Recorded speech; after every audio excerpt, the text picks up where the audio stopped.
મિત્રો જય સ્વામી, ખૂબ લાઈક કરી રહ્યા છો, ખૂબ શેર કરી રહ્યા છો, ખૂબ સબસ્ક્રાઇબ કરી આપનો ખૂબ ખૂબ આભાર. તમામ વિડીયો જોતા આવીને બધાને જાજાથી જય સ્વામી. મિત્રો આજ તો હું ભણતો ને, નાનો હતો ને ભણતો ને ત્યારની આજ વાત કરું છું કે વાલીઓ લૂંટારાનો. હવે તો ધીમે ધીમે આ બધું ભૂહાઈ ગયું, જે જૂના ઇતિહાસો. હવે તો એ ભૂગોળમાં ઇતિહાસમાં પહેલાં બધું આવતું, હવે કાંઈ આવતું નથી. એ વાલીઓ લૂંટારો એક દાણ સંત મળ્યા છે ને વાલીઓ લૂંટારો લૂંટફાટ કરીને ઘરે બધું લઈ જાય અને ચોરીનો માલ બધાને ખવારે. અને ત્યાંથી ત્યારે એક સંત નીકળ્યા. એ કે તો આ હું કામ પાપના પોટલા બાંધશો? એ કે કેમ? એ કે તારે એકલાને ભોગવવું પડશે. એ કે હું કામ એકલાને મારે ભોગવવું પડે? ઘરના બધાય ખાય છે. એ કે ઘરના બધાને ખાય છે તું પૂછી જોઈ છે કે આમાં પાપના ભાગીદાર તમે થાઓ? એ કે થાય જ ને, એ બધા ખાય છે તો. એટલે એ કે એક કામ કર, તું પૂછાય પહેલાં પછી તું આવી લૂંટફાટ કર. એટલે એના સંતની વાત થોડીક વાલિયા લૂંટારાને સાચી લાગી કે કદાચ હોય એવું. પછી એણે પહેલાં એના માતાને એને બાને પૂછ્યું, એને મમ્મીને, કે બા હું આ લૂંટફાટ કરીને લાવું છું તો તમે એના પાપના ભાગીદાર થાય ને? એટલે કે બેટા હું જરીકે પાપને ભાગીદાર નહીં હો. એ તો તારે અમને ગધરાવાની ફરજ છે, તું ગધરાય છો, તું કામ કરીને લાવી કે આમ લાવી, અમને ક્યાં વાંધો છે કાંઈ. પછી વાલિયા લૂંટારાને બાપુજીને પૂછ્યું કે આ લૂંટફાટ કરીને લાવું છું, તમે પાપના ભાગીદાર થાઓ? એ કે પાપનો ભાગીદાર હું નહીં થયું, તારે જ ભોગવવાનું રહે. તું ગમે એમ કામ કરીને લાવે, અમારે તો ખાવાના, અમે તારા ફરજ આવે છે ને તો અમને નિભાવ્યું છે, એમાં કોઈ નવું નથી. એની પત્નીને પૂછ્યું તો એણે એવું જ કીધું, એના દીકરાને પૂછ્યું તો એણે એવું જ કીધું. પછી વાલિયા લૂંટારાને ઓલા જે સંત નીકળ્યા હતા ને એનું સમજાઈ ગયું કે આ તો બધી વાત સાચી છે. પછી દોડ્યો ગયો પાછો સંત પાસે. એ કે તમારી વાત સાચી છે કે આ હકીકતમાં કોઈ પાપનો ભાગીદાર થવા તૈયાર નથી, તો કે મારે શું કરવું છે? એ કે કાંઈ કરવાનું નહીં, આ લૂંટફાટનો ધંધો બંધ કરજો અને નીતિથી કામ કરે ને ખાવ ને વાહ જેવું. પણ વાલિયા લૂંટારાને એટલું બધું મગજમાં ચડી ગયું. એ કે માણાનો દેહ મળ્યો છે અને આ તો નાશવંત છે. એને અંદરથી આમ જ્ઞાન ઉપજ્યું અને હવે આમાં સંસારમાં ખરેખર રહેવાય નહીં. આ તો સ્વાર્થીલો સંસાર નીકળ્યો હાવ. આમાં તો કોઈ આપણું તો કોઈ છે નહીં. આ બધા આવો જવાબ મળ્યો એટલે વાલિયા લૂંટારાને અંદરથી એમ કહ્યું આપણું તો આમાં કાંઈ છે જ નહીં. એટલે એણે બધાને બધું સંસાર ત્યાગ કરી દીધો અને આખી રામાયણ લખી. તમે વિચાર કરી લો. અને વાલિયા લૂંટારામાંથી વાલ્મીકી ઋષિ થઈ ગયા. આવું એને એક સંતના મળવાથી આવું એની જિંદગી અને ભવના ફેરા સુધરી ગયા. એટલે સંત શું કરી શકે એ આ મોજૂદ દાખલો છે. હવે તો ધીમે ધીમે આ બધું ભૂહાઈ ગયું છે. બાકી અમે જે નાના ભણતા ને ત્યારે અમને બેન બધું સમજાવતા અને એ વાર્તા હજી મને યાદ રહી ગઈ છે. એટલે આજે હું આ વર્ષો પહેલાનું 30 વર્ષ પહેલાનું અત્યારે જાહેર કરું છું. વાલિયા લૂંટારાની આ બધી સત્ય ઘટના, આ કોઈ કલ્પિત વાતો નથી, સત્ય ઘટના બની ગયેલી છે. વાલ્મીકી ઋષિ થઈ ગયા વાલિયા લૂંટારામાંથી. જય સ્વામિનારાયણ. ભાજી તાંજળિયાની ખૂબ સરસ મજાનું તાંજળીઓ.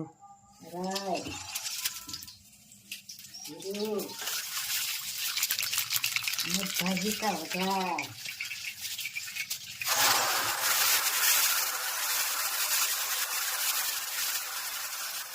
ભાજી કા વઘાર હોઈ શકે છે.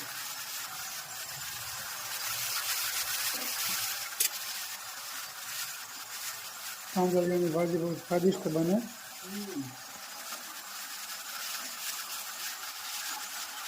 મસ્ત મજાની ભાજી.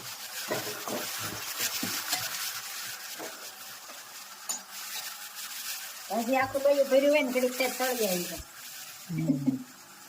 એમાં નિમક થોડું નાખવાનું રહે. ભાજી ગળી જાય એટલે થોડી થઈ જાય. મોડી હાલે પણ ખારી તો પછી હાલે નહીં. મસ્ત મજાની ભાજી બની જાય. મીઠું ને હળદર, ચટણી. ભાજી થોડી તીખી હોય ને એમ સારી લાગે. મસાલો, ચટણી, હળદર, ધાણા જીરું, મીઠું, નિમક.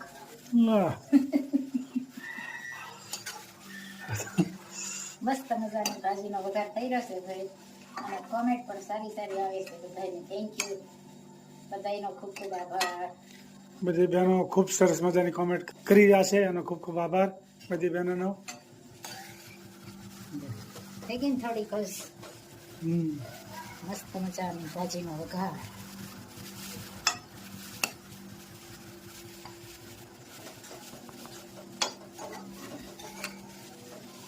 સરસ મજાની તાંજળિયાની ભાજી, બાજરાના રોટલા ખૂબ સરસ મજાના બની રહ્યા છે. આપ જોઈ શકો છો અસલ કાઠિયાવાડી દેશી ખાણું, કાઠિયાવાડી દેશી ખાણું સુપર. કંટોલા કા શાક, દેશી કંટોલા દવા વગેરેના.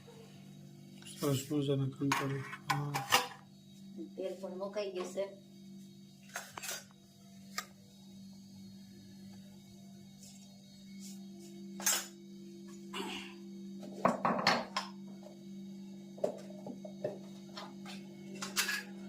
મસ્ત મજાના કંટોલા વાડીના હો.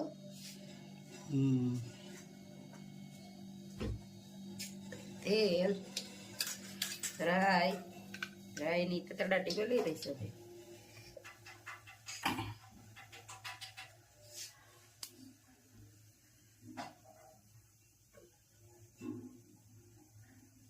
રાઈ, જીરું,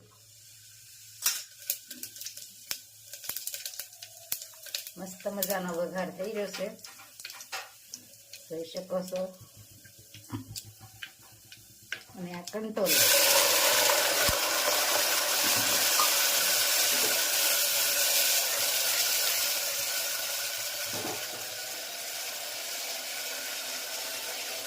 ચટણી, હળદર, ધાણા જીરું અને નિમક અને થોડોક ગોળ નાખવાનો. કંટોલાની ચટણી થાય ને એટલે થોડોક ગોળ.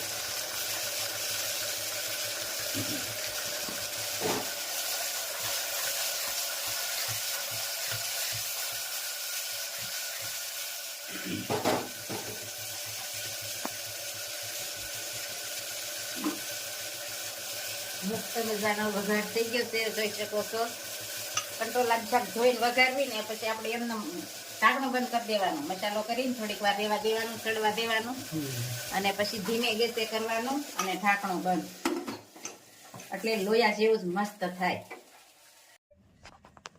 બેની શાળિયા રે જીવન સંગ્રામના, હારે અમે હરિના ગુણ લાગાતા નિશાળિયા રે જીવન સંગ્રામના, ધર્મ નીતિને માર્ગડે ચાલતા, મસ્તક મૂકીને અમે હરિરસ માણતા, હારે દીન દુખિયાની સેવા કરતા નિશાળિયા રે જીવન સંગ્રામના, સત્સંગની શાળામાં સંયમનો નિયમ છે, સત્યની સ્લેટને પ્રેમની પેન છે, હારે અમે દયાનો એકડો ગુટો નિશાળિયા રે જીવન સંગ્રામના,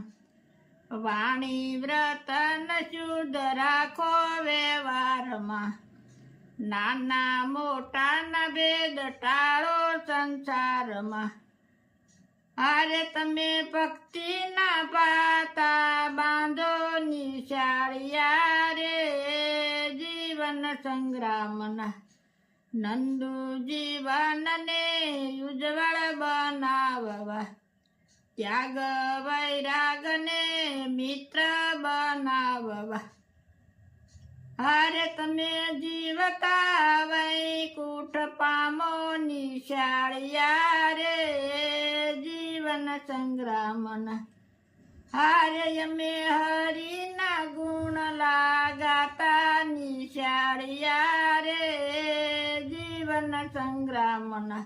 જય શ્રી. ખૂબ સરસ મજાનું ભજન ગાયું, ભક્તિનું વાતો બાંધી લ્યો. કાલે સવારે જિંદગી વહી જાય, કાંઈ વાર નહીં લાગે. મનુષ્યના અવતારમાં ખૂબ સરસ એક એક શબ્દ જાણવા જેવો છે, એક એક કડી સમજવા જેવી છે. જય સ્વામિનારાયણ.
જય હરે કૃષ્ણ મહારાજની જય